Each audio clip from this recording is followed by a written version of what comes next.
The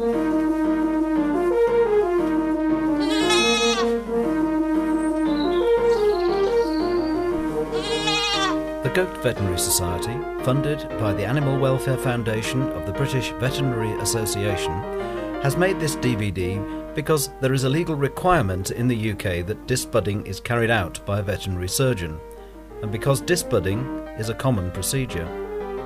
There are a lot of goats in many areas of the UK, and most need to be disbudded, so it is a skill that most vets will require at least from time to time, and very frequently in some areas. If carried out correctly, the risk to the kids is small. However, there are some risks, and these include overdose of sedative, anaesthetic or local anaesthetic, incomplete disbudding so that crooked and misshapen horns regrow, and brain damage as a result of burning too deep or pressing too hard. The aim of this DVD is to demonstrate how kids can safely be disbudded in veterinary practice. This is not intended as an exhaustive dissertation on the subject of kid disbudding, and we shall concentrate on the method that we have found to work best. Undoubtedly, there are other techniques that work just as well. First, we shall look briefly at the anatomy and physiology of the horn buds in a goat kid. Next, we shall itemize common methods for providing sedation and analgesia. This is a legal requirement in the UK, but should be done anyway in order to protect kid welfare and to enable the practitioner to carry out the job effectively without the animal struggling and bleating. We shall then look at the equipment you will need for carrying out disbudding. Then we shall show step by step how to disbud a goat kid effectively by demonstration in a series of kids. At each stage we shall point out the various risks and how you may best avoid them. We shall look at the special features for disbudding male kids whose horn buds may be particularly deep. Finally, we shall summarise the key points to make sure that disbudding is successful.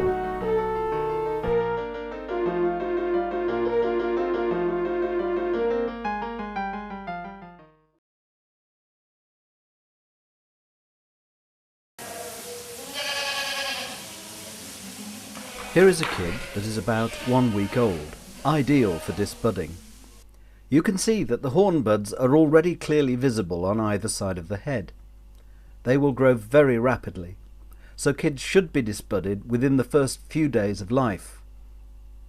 The germinal area from which the horn sprouts is much larger in the kid than in the calf, so a relatively larger area must be destroyed in order to prevent regrowth. In some kids, there is considerable growth of hair around the base of the bud, and this needs to be clipped away.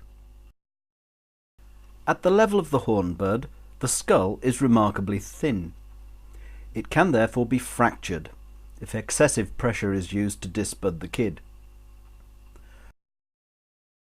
The horn buds form an integral line with the skull, and the brain is separated from the horn base by only a very thin layer of tissue. The brain can therefore be damaged by the hot disbudding iron if it is held against the horn bud for too long.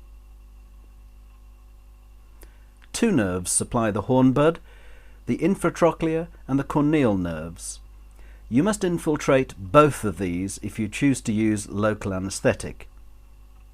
Unlike in young calves, where the corneal nerve only needs to be infiltrated. In this picture, the kid has been euthanized. If you are using an intravenous agent for sedation or anaesthesia, the jugular vein is the easiest for venipuncture. Here you can see it clearly raised as it runs along the jugular furrow.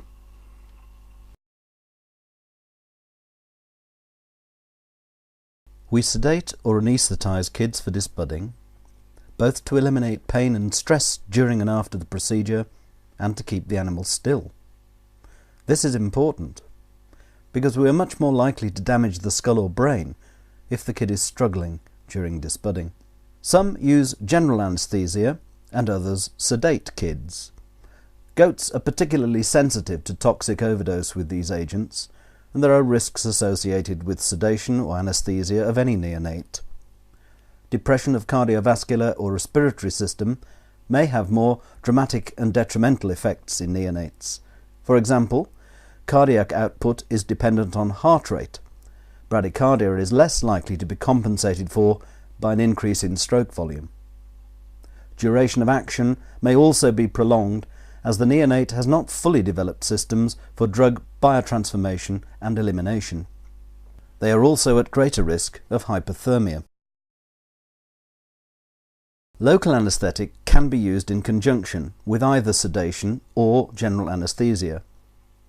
But kids are also extremely sensitive to overdose of local anaesthetic. However, use of local anaesthetic enables you to reduce the level of sedation or anaesthesia required. Reports of toxicity are most likely due to inadvertent overdose. Unfortunately, no suitable drugs are licensed for sedation, anaesthesia or local anaesthesia in goats in the UK. We must therefore apply the cascade principle to this job. The only sedative licensed for use in any food-producing animal is xylazine. But the Veterinary Defence Society, the VDS, advises against its use for disbudding young kids because of the risk of prolonged recovery and pulmonary edema. Procaine 5% is also licensed for cattle, but the VDS also advises against its use because of the risk of overdose. Whatever method you choose, you should weigh the kid so you can calculate drug doses precisely. Typically, a female dairy kid less than a week old weighs 2 to 2.5 kilograms, but the range is much greater. Gaseous anaesthesia, either halothane or isoflurane, can also be used by masking down the kid. The oxygen supply must be turned off while the hot iron is applied, or there is a risk of explosion.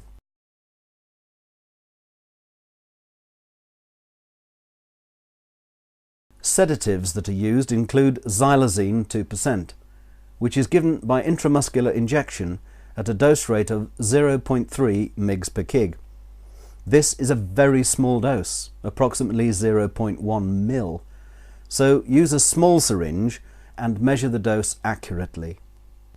Xylazine sedation can be reversed using atipamezole at a dose of 200 to 400 micrograms per kilogram, which reduces the recovery time after disbudding.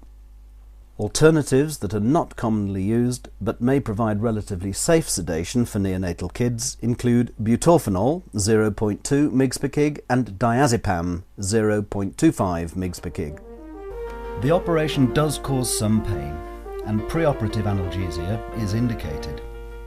In this demonstration, butorphanol was used at a dose rate of 0.2 mg per kg. Non-steroidal anti-inflammatory drugs are not recommended in neonates.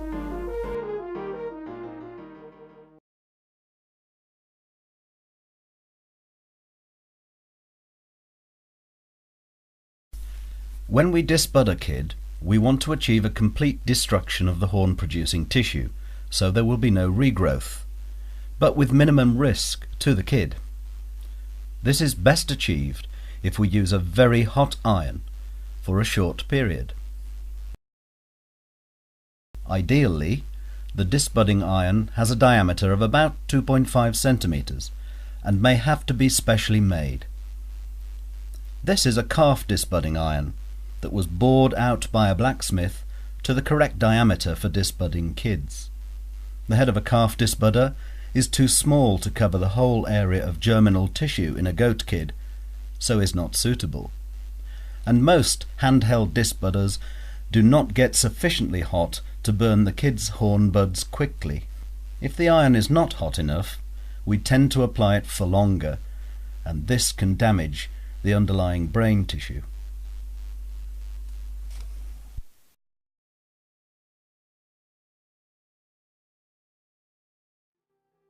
We shall now take you through the whole process of disbudding a kid step by step. Start heating the disbudding iron in good time so that it will be red hot as soon as the kid is ready. Weigh the kid. Next, calculate the quantities of drugs you require and draw them up ready. Make sure that the kid is well restrained, ready to be sedated or anaesthetised. Clip the hair away from the jugular vein so that you can visualise it clearly.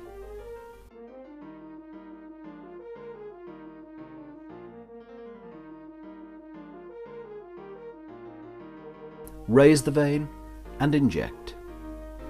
The injectable anaesthetic commonly used in goat kids is propofol at a rate of 4 mg per kg, which gives about 5 to 10 minutes anaesthesia followed by a fairly quick recovery. Alfuxolone may also be used at a rate of 1 or 2 mg per kg. This product is newly licensed for use in the UK, so there is not yet much practical experience of its use.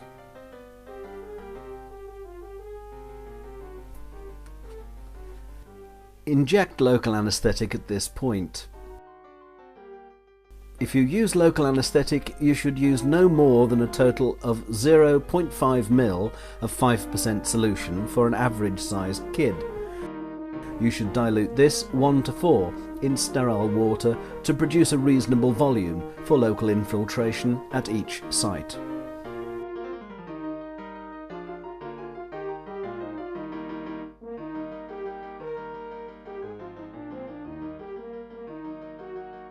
Clip the hair from around the horn bud.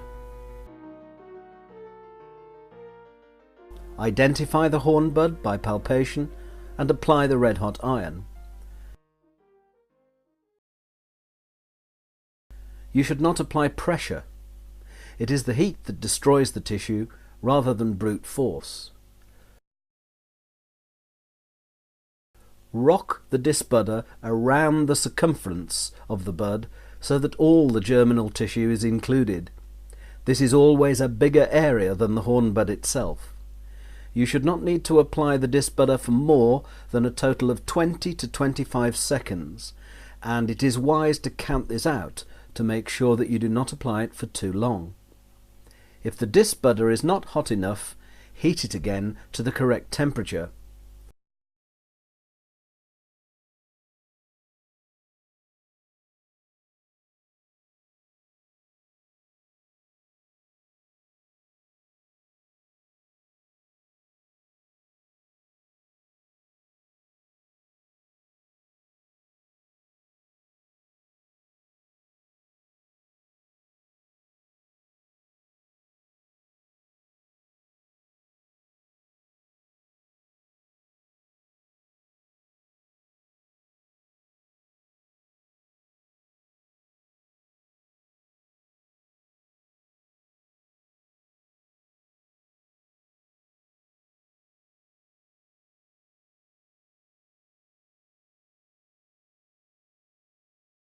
Once you have finished, spray the buds with antibiotic topical spray and place the kid to recover. It should be in a warm place because young kids are very prone to hypothermia. You should keep the kid under observation as it recovers from sedation or anaesthesia as following any other anaesthetic. The kid wakes up quickly and there should be no ill effects a few days later.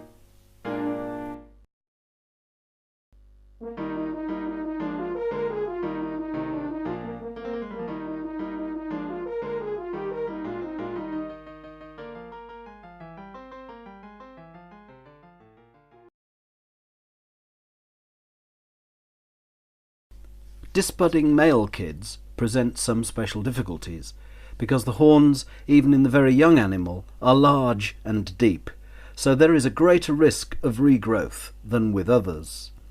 Often these are pedigree and show animals, so the owner wants a cosmetic result. However, the principles are exactly the same as with other kids. Some practitioners keep a larger disbudding iron, 2.8 centimeters, for disbudding these animals. Be particularly careful to remove all the germinal tissue, but do not apply the iron for longer periods than for any other kid. Make extra sure that the iron is red hot before you apply it. You may also be asked to carry out disbudding when kids are older, or even to remove the horns from adult goats.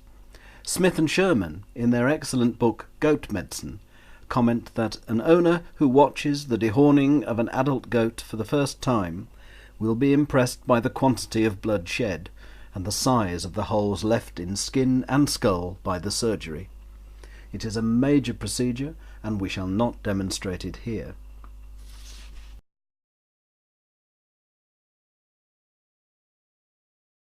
We have mentioned the risks that can cause injury or death following disbudding, and it is useful to recap here how you can make sure that the kids you disbud make a full recovery.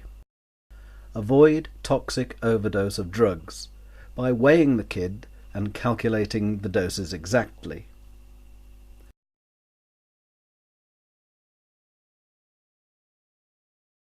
Don't cause heat damage to the brain. Make sure that you use the correct type of disbudding iron and it is red hot.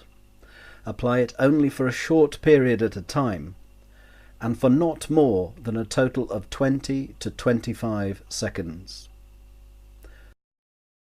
Don't cause pressure damage to the skull. Don't press on the disbudding iron. Let the heat destroy the tissue. Don't use a cool iron so that regrowth occurs.